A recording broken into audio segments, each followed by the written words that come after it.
Thank you everyone for joining us today. The topic is queerphobic online hate, and today's presentation is on addressing the online harms against 2S LGBTQ plus people. I'm Stephanie Johnson. I am the co-founder and executive director of the Ontario Digital Literacy and Access Network, and I am also a PhD candidate in gender, feminist, and women's studies at York University. We're here today with Chris Dietzel. I'll pass it over to you, Chris. Thank you, Stephanie. So hello, everyone. It's nice to see you or be in the same virtual space with you all today. Yes, my name is Christopher Dietzel. You can call me Chris. I use he, him pronouns. In terms of my work background, I'm actually a visiting scholar at the Center for Feminist Research at York University, but I also hold positions at McGill University, where I am a research associate, and Dalhousie University, where I'm a postdoctoral fellow. I'm actually coming to you today from Montreal, which is Tiohtià:ke. And in terms of my work and things, if you want to learn more about that, my website is actually on the slide. All right, ODLAN is a virtual organization. We do acknowledge our presence on the traditional territory of many Indigenous nations. The area where we primarily work, known as Takaranto, has been cared for by the Anishinaabe Nation, the Haudenosaunee Confederacy, the Huron-Wendat, and is now home to many First Nation, Inuit, and Métis communities. We acknowledge the current treaty holders, the Mississaugas of the Credit First Nation. This territory is subject of the Dish with One Spoon Wampum Belt Covenant and agreement to peacefully share and care for the Great Lakes region. I'm also going to pass it to Chris to walk us through his own land acknowledgement. Yes, thank you, Stephanie. So part of the reason that we're doing the land acknowledgement is because we find it very important to call people to action. You know, there's many things that we can do as settler colonial people on these traditionally Indigenous lands. And so I want to recognize that I'm calling in today from Montreal, which is historically known as Tiohtià:ke. And Tiohtià:ke is a gathering place for many First Nations peoples, including the Kanesatake Nation. And so what you see on your screen right now is actually a screenshot taken from nativeland.ca, and Hannah's just put that link in the chat. This is actually a crowdsourced interactive website where the owners of the website have come together and put together histories about First Nations peoples from across the world, essentially. And so what you see with this screenshot of nativeland.ca on your screen is the interactive map. And so what you do is if you go to the site, you can play around with the map and move around the world, zoom in, and you can actually see with like North America, for example, or Turtle Island, as it's known. You can actually zoom into the different areas, and it shows you with the different colors which native First Nations peoples have lived in those areas. And if you click on them, some of them will take you to another site which gives you more information. So we highlight this as one thing that you can do to get more familiar with the land that you live on. But another thing that I would encourage you to do in addition to this is, of course, know how to pronounce the names of the land on which you reside. So often we get into the practice of just reading something, and of course we want to be able to know the histories and know the language.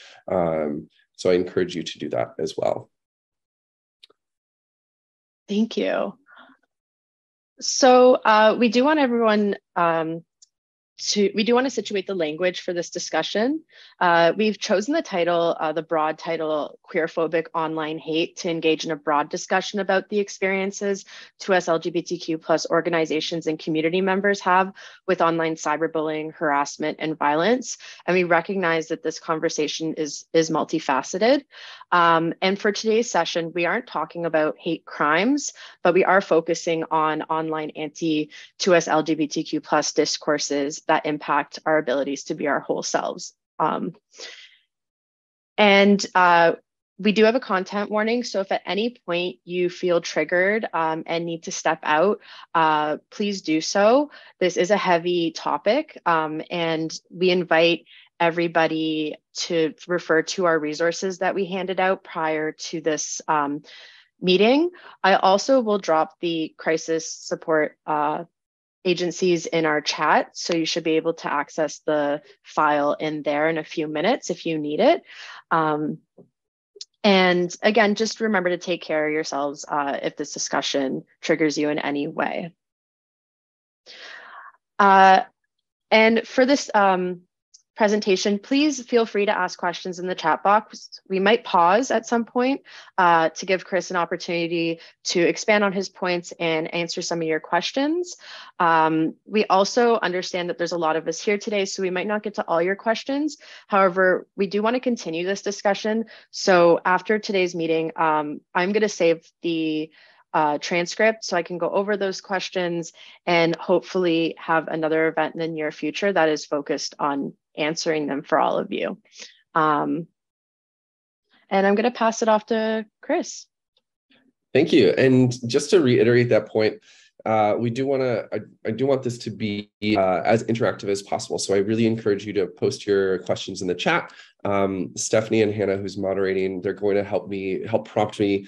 I'll make sure that I stop at some points and check in with you all. But of course, if you have questions, I just want to make sure that you're able to voice those. And as Stephanie mentioned, we're going to do our best to get to as many questions as possible today, but we do want this to be an ongoing conversation. So even if we can't finish discussing all of these types of things today, we want to be able to continue talking about that in future sessions. So for today, I'm going to first start off by talking about social media companies' guidelines. So looking at how they've structured their sites, and then what we can expect from them as users of these social media platforms. Next, what we're going to do is we're going to talk about online harm, and I'm going to give you some statistics and indicators that highlight how people, the harms that LGBTQ+ people have experienced online.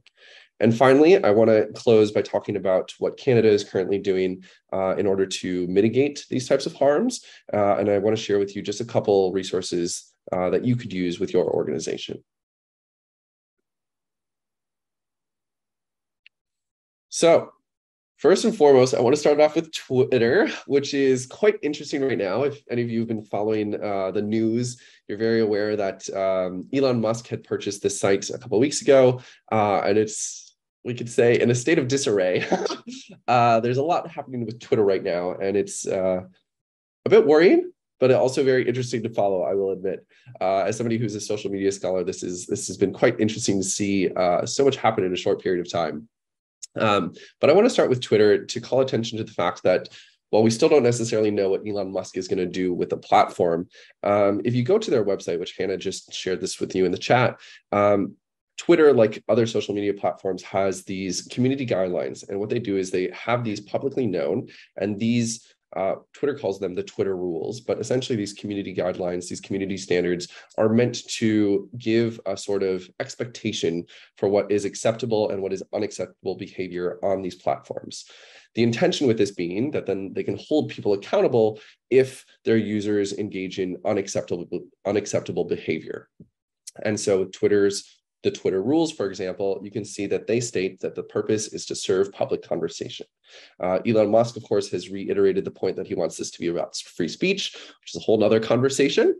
But as you can see from this quote taken directly from their site, they say that violence, harassment, and other similar types of behaviors discourage people from expressing themselves and diminish the value of global public conversation. And so our rules, according to Twitter, are to ensure that all people can participate in the public conversation freely and safely. So by emphasizing that, I want to call attention to the fact that there's actually three major areas that Twitter says are covered by these Twitter rules. First is safety, second is privacy, and third is authenticity. And the specifics of what is considered safe, what is considered private, and what is considered authentic are listed on your screen. Of course, the point of this is not necessarily to say if this works or if it doesn't work, but the point in highlighting this right now is to let you know, to call attention to the fact that Twitter and other platforms have, theoretically, these community guidelines to which people are held accountable to. So on the next slide, we can see that here we have the community guidelines from Instagram. And once again, the link for that is shared in the chat. And so what I'd like to call attention to with Instagram's community guidelines, and once again, these are in quotes because they've been taken directly from the site, is that they they want to encourage people to, again, be authentic, to, again, engage in like safe and respectful interactions. And an interesting one here is follow the law. While there's a lot that we can unpack with that, particularly since Instagram is a US-based company, but of course, with us being in Canada and Instagram having worldwide users, it's not necessarily clear which laws they're referring to when they say follow the law. We don't necessarily if they're referring to a particular country, if they're referring to international law. Of course, we can read between those lines and understand a bit more. But once again, they're trying to, we see another social media platform that's reiterating the emphasis around safety, security, and quality, appropriate interactions. The other thing that I want to call attention to, particularly with Instagram's use of language, is the next point, which says respect other members of the Instagram community. In the say that law is a bit ambiguous in this sense, community as an idea is very ambiguous as well. Do we define the Instagram community as everybody who uses the platform? Are we defining a community based on their geographic location? Are we defining a community based on their identities or based on their similar interests?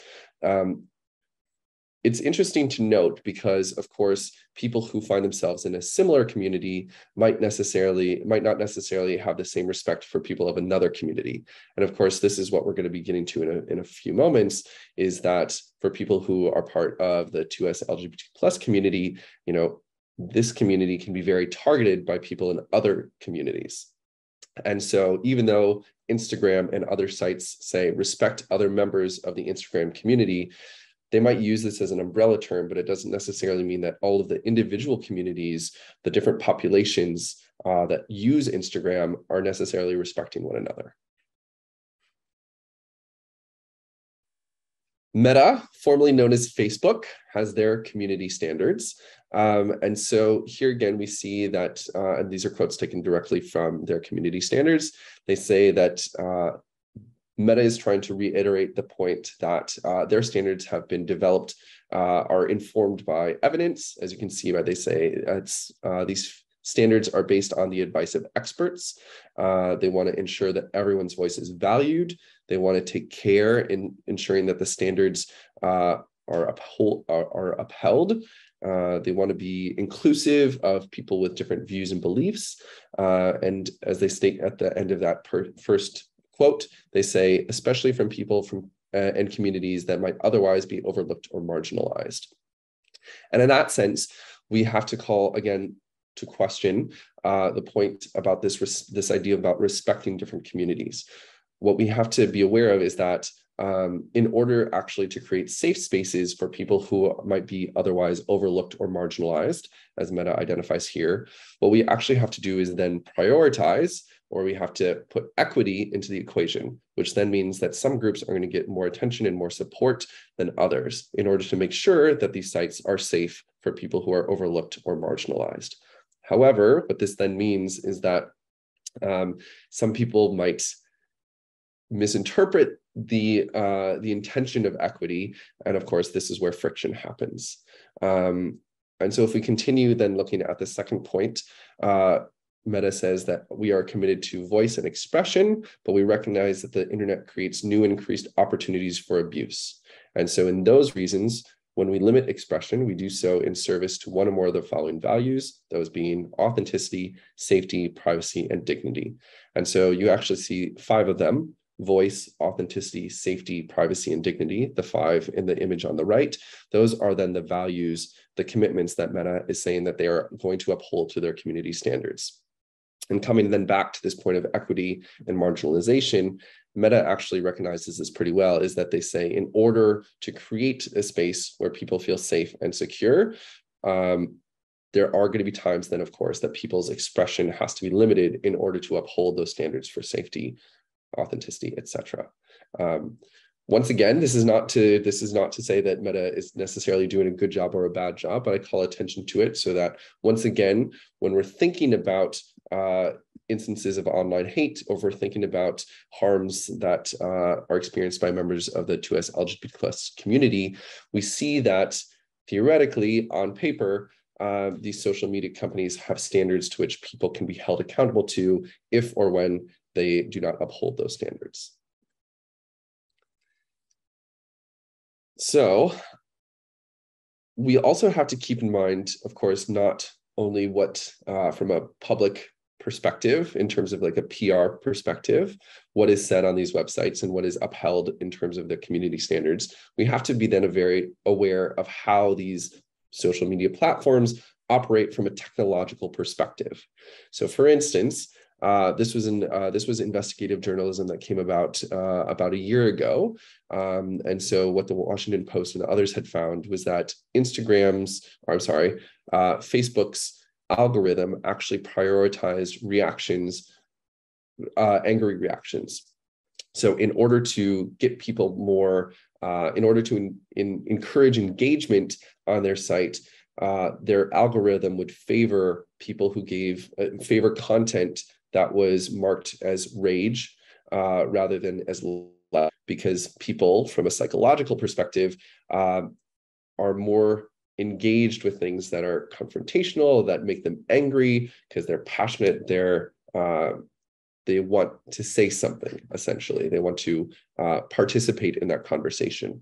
And so although Facebook/Meta has these community standards where they say we're going to uphold safety and security and authenticity and all these things, particularly around people who might be overlooked or marginalized, what we're actually seeing is that their algorithms might be doing something different and favoring content that, as you can see from this title here, fosters rage and misinformation. So once again, we have to be very critical of not only what is being shared publicly from the platforms, but we have to be very aware then, of course, of how the algorithms and the technological side of these platforms operate. So now when we're thinking, as Stephanie had mentioned before, I want to be very clear about what hate speech refers to, and then this term that we're going to be talking about and focusing on today, which is online harm. So hate speech is a term that refers to language and comments that target groups or individuals, often with minority or non-dominant identities, who share common qualities, like a particular nationality, religion, ethnicity, age, gender, or sexual orientation. Of course, this list is not exhaustive, but what we're seeing with hate speech is that it's a term that refers to this type of language or comments and include a variety of behaviors such as insults, discrimination, dehumanization, demonization, and lastly, incitement to violence.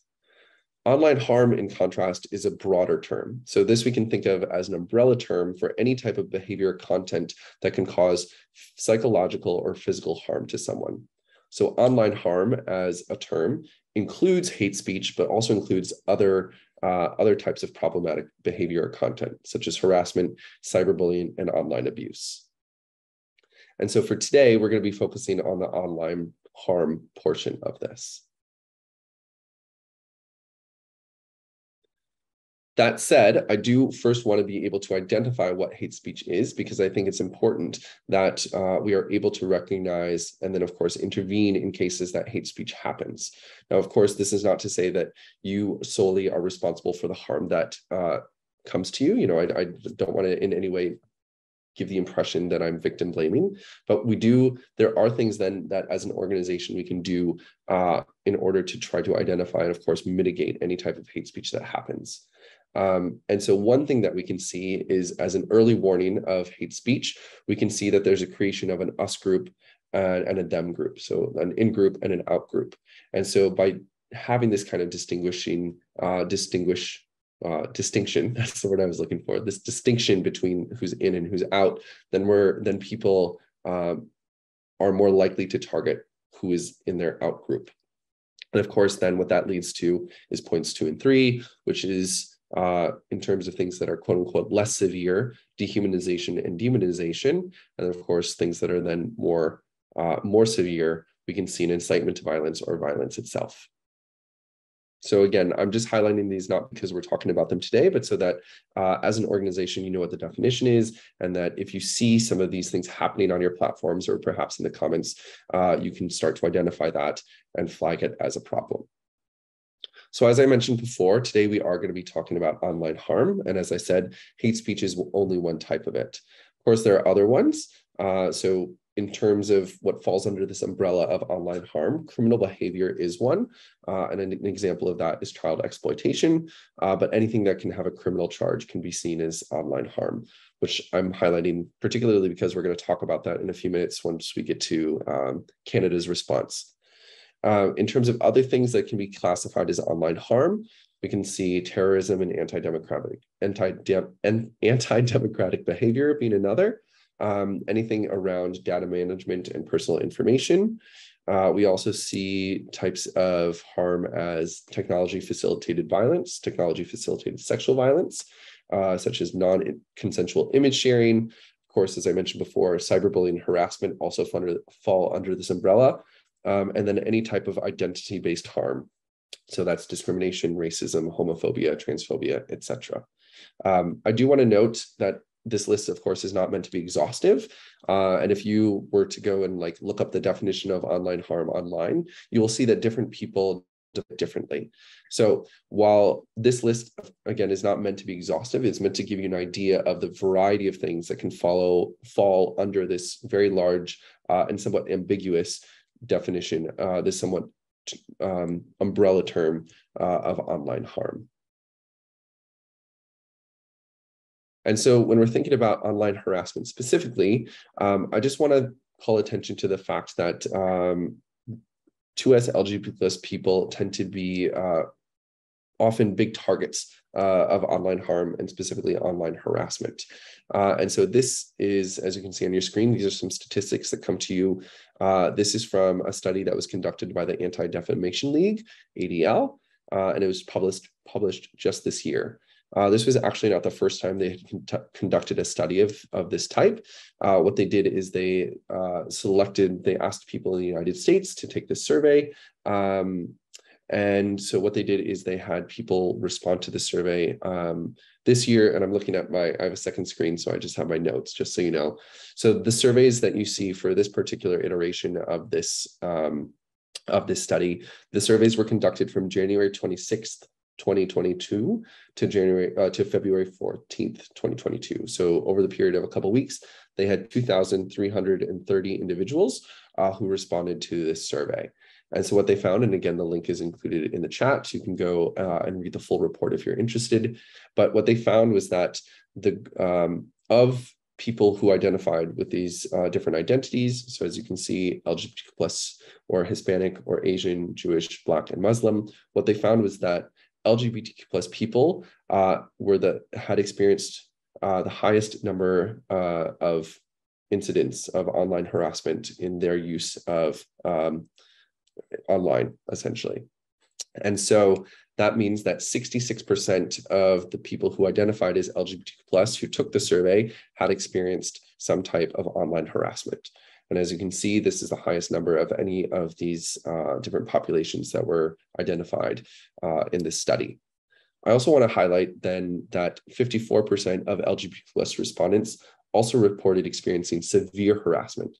So not only did they experience any type of harassment, but over half of them who took the survey said that they experienced severe harassment. And in terms of examples of that, they define this as physical threats, sustained harassment, stalking, sexual harassment, doxing, or swatting. And another thing, of course, to note in this sense is that it wasn't just harassment because these are random people.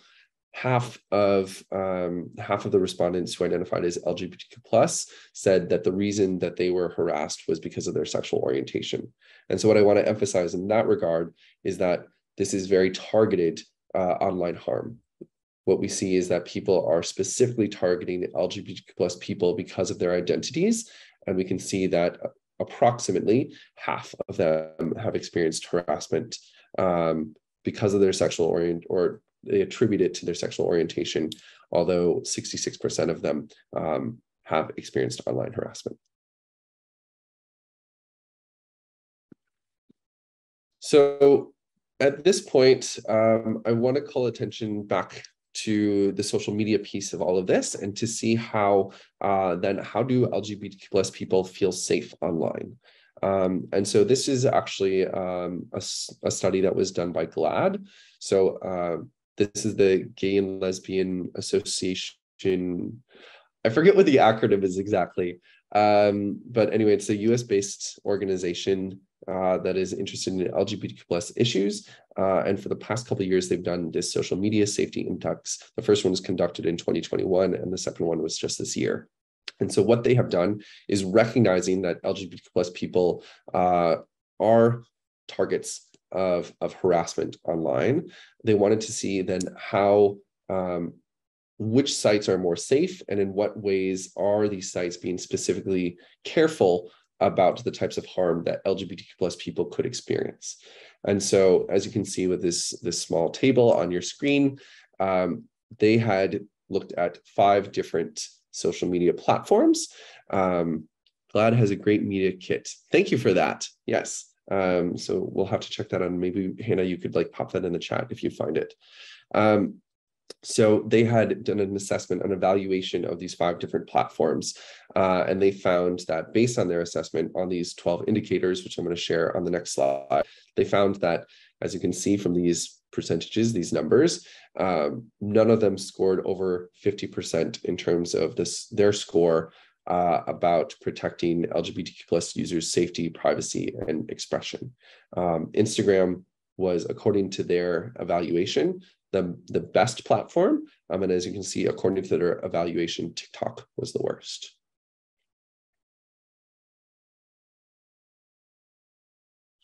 And so thank you. Oh, yes, somebody shared that in the chat. Thank you. That's fantastic to see the GLAAD reference. And so just so we're very clear about the types of indicators that GLAAD had used, they had specifically defined these 12 different indicators in order to better understand the types of issues that LGBTQ plus people face. And then this is how they evaluated the platforms. And so as you can see, the first one talks about having a policy that is specifically committed to protect LGBTQ plus people. They wanted to see if any of the platforms had policies around having gender pronouns on people's profiles, prohibiting any type of dead naming or misgendering. And as you can see, and you can, of course, read this full list, these were the 12 indicators that then GLAAD used in order to evaluate the 5 different platforms. And it was because of these 5 that they determined that Instagram is the most safe, the most inclusive, welcoming for LGBTQ plus people. And it's for these 12 reasons that they found that TikTok was the least. Again, if you go to their website, it breaks it down. And they actually, the report does a really good job of showing how they came to these conclusions for each of the 5 sites, and really breaks it down in each of these 12 categories. So if you're interested in learning more about how any of these sites respond or address these 12 different indicators, I really encourage you to do so. At this point, yeah, we'll just stop here for a second. And actually, if you even want to go back to the previous page, we can just put it back on there we go. I think that's great. I recognize that I've been talking for a little bit, so I just wanted to A, catch my breath, have a sip of water, and B, check in if anybody has any questions or things that they want to voice at this point. So I'm just going to take a sip of water, and I'll give folks a moment to collect their thoughts. And again, if you have anything you want to say, if it's a fully formed question, great. If it's a reflection, go ahead and post your thoughts in the chat. And Stephanie, feel free to jump in if you have anything you'd like to add. Well, I was just going to say we have some questions coming in. So Lorraine asked, can you explain the third-party advertising and the demonization? Yes, hold on just a sec. Yeah. So, and this is taken, what you see in terms of these 12 indicators, that's taken directly from the report. So if you go to the site, you can download the PDF, and this breaks down exactly what each of these terms mean. So I'm just going to read exactly what they say for that point, which is point 6. They say, the company should disclose that it does not allow third-party advertisers to target users with or exclude them from seen content or advertising based on their disclosed or inferred sexual orientation or gender identity unless the user has opted in. So what this means is that they don't Demonization. No, well, we'll come back to that in a second. That's a good question.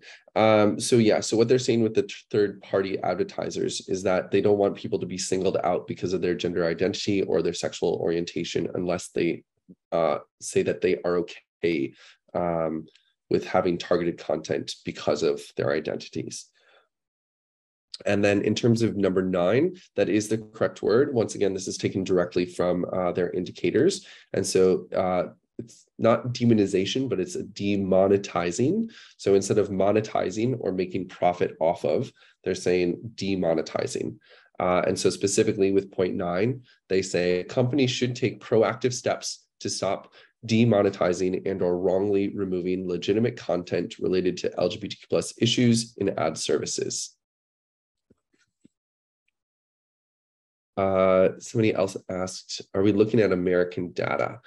Yes. So since this is from GLAAD, which is a US-based organization, this is, at this point, this is the best, I want to say best in terms of most accessible and perhaps the easiest to understand. There are some studies that I know that are ongoing that are kind of investigating different aspects of this, but GLAAD's is the most comprehensive and it's the most collected in terms of what I've been able to find.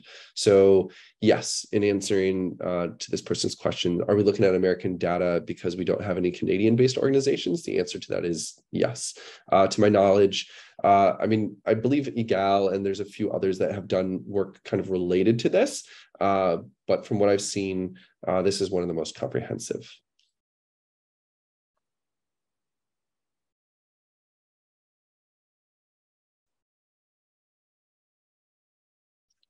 All right.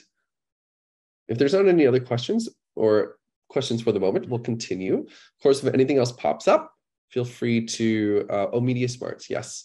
Yeah, and Media Smarts has definitely done stuff. Theirs tends to be focused on youth and children, which is very valuable, of course, but this one is kind of just looking at a generic population. So they didn't necessarily take age as much into account as Media Smarts or others have. And as Stephanie mentioned, yeah, Media Smarts isn't necessarily as focused on LGBTQ+ identities. All right, so we'll continue. So actually this feeds in really well with the question about like, is this American data or is this Canadian data? Well, although the data itself that I just shared with you is American, we have to be aware of the fact that Canada is actually taking active steps in order to address online harms. And so what Canada has done is that they've recognized, and once again, you can see by going to the link provided in the chat, this was actually a news article that was shared in the Globe and Mail. What Canada has been doing is they've recognized that online harm is a problem here in our country. And so they have noted that 1 in 5 Canadians has faced online hate, harassment, or violence. And of course, it's increased for marginalized populations. So that includes marginalized or non-majority populations. So like women, 2SLGBTQ+ people, and racialized communities. And interestingly, this is something that the Canadian government has been trying to work on, addressing online harms. This issue is something that the Canadian government has been trying to work on for the past 3 years. And so they have had ongoing debates about how is the best approach in order to regulate social media platforms and promote safety for people, for internet users here in Canada. And interestingly, as you can see from the 3rd bullet point, it's estimated that about 80% of Canadians support this type of legislation, but of course, not everybody agrees on what the solution should be. That said, this is an active, this is something that Canadian Heritage is working on currently. And so that's why this is not only is it something that organizations and individuals have experienced, but it's something that Canada is really going to be working on and is working on currently.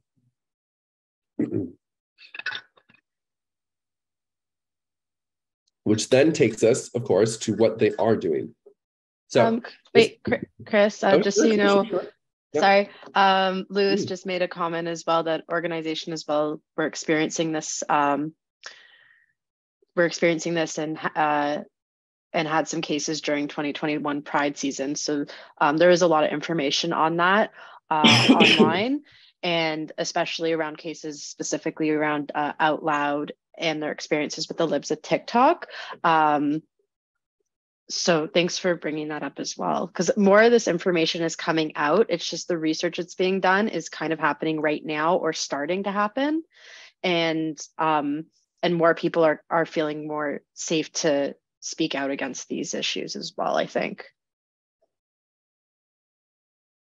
Yes, thank you for making that point, Stephanie. And it's part of the reason that we don't necessarily have publicly available Canadian data at this point that's this comprehensive, is because it's something so that people are working on it at the moment, but we don't necessarily have all.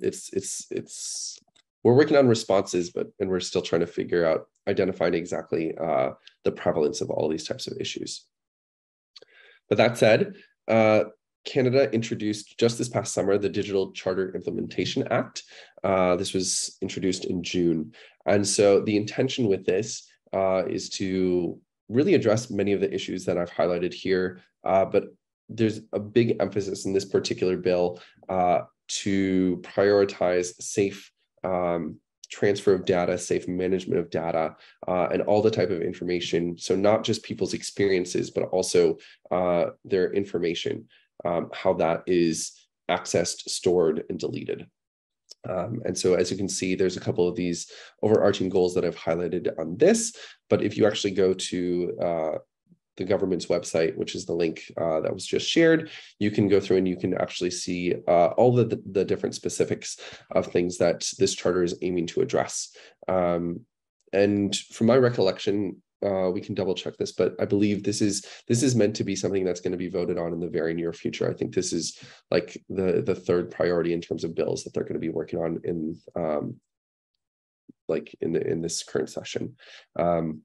So all that to say, this is something that is being currently addressed, and we're really looking forward to seeing how this is implemented and how this can then, of course, help protect people here in Canada, and particularly with an emphasis on online harms against 2SLGBTQ+ people. It'll be really interesting to see how this bill then can be leveraged to address these types of online harms. Oops, yeah, there we go. And so what I want to then kind of end with at this point, of course, we can have a discussion, but I want to make sure that you not only know what is happening from a government perspective, but that you have some information that you can take away from this presentation for today. And so I'd like to share with you now HeartMob, which is an organization that's dedicated to offering support for people who experience online harassment. While this organization is not 2SLGBTQ+ specific, they have collected a lot of information from these different digital technologies, these online platforms, and they've put together guides for how people can stay safe on social media. So again, while these are not necessarily specific to 2SLGBTQ+ communities, they do outline in a very comprehensive, very user-friendly way suggestions and guidelines for how people can stay safe online. And so as you can see, their guidelines, the platforms they focus on are Facebook, Instagram, Reddit, TikTok, Tumblr, Twitter, YouTube, and Zoom. And so just to give you an idea of what that kind of looks like, these are screenshots taken directly from their website. And as you can see, what they do is they've outlined the different policies. They break it down so it's not necessarily in a convoluted or legalese presentation. They present these policies in very user-friendly ways. They make sure that you know how you can report on these different platforms, how you can protect your privacy, how you can block, et cetera, et cetera.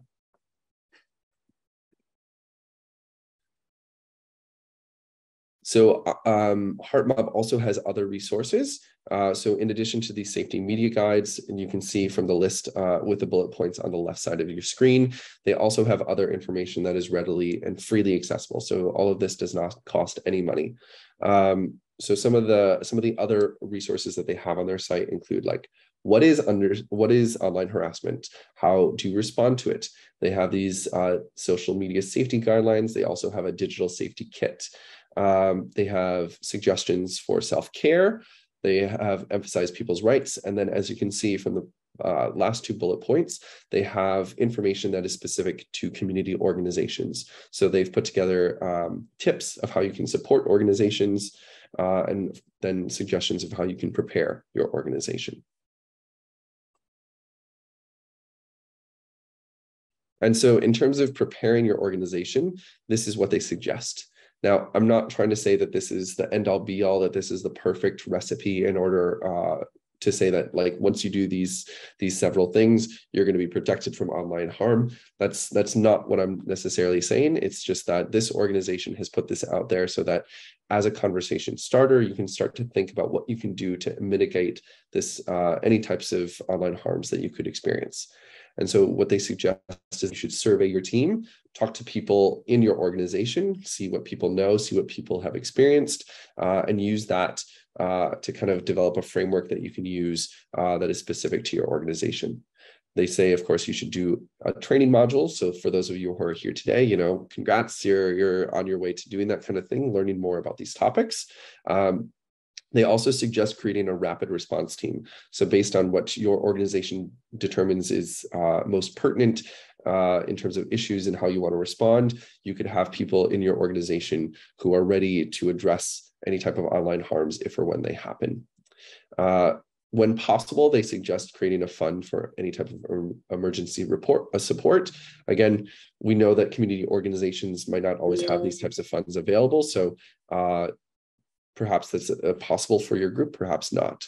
But in any case, they do say suggesting creating a safety plan so that you not only are able to rapidly respond when things happen, but that you know as an organization what you would do from a collective institutional, if you will, perspective, how you respond and what you do in cases of experiencing online harm.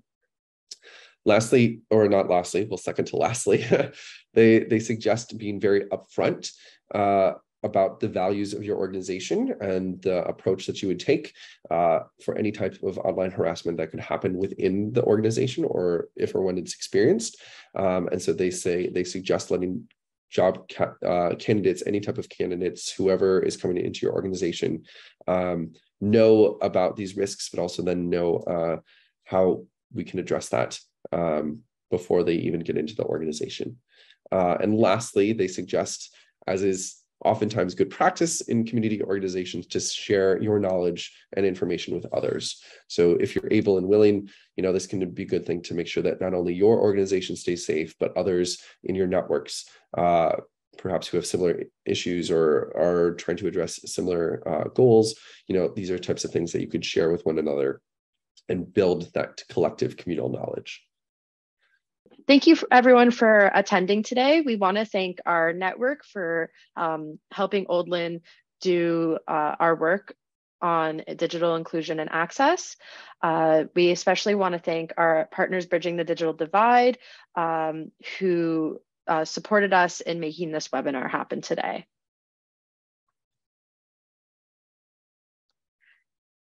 You can contact us by visiting our website, www.odlan.ca, and you can also find us on social media. Thank you, everybody.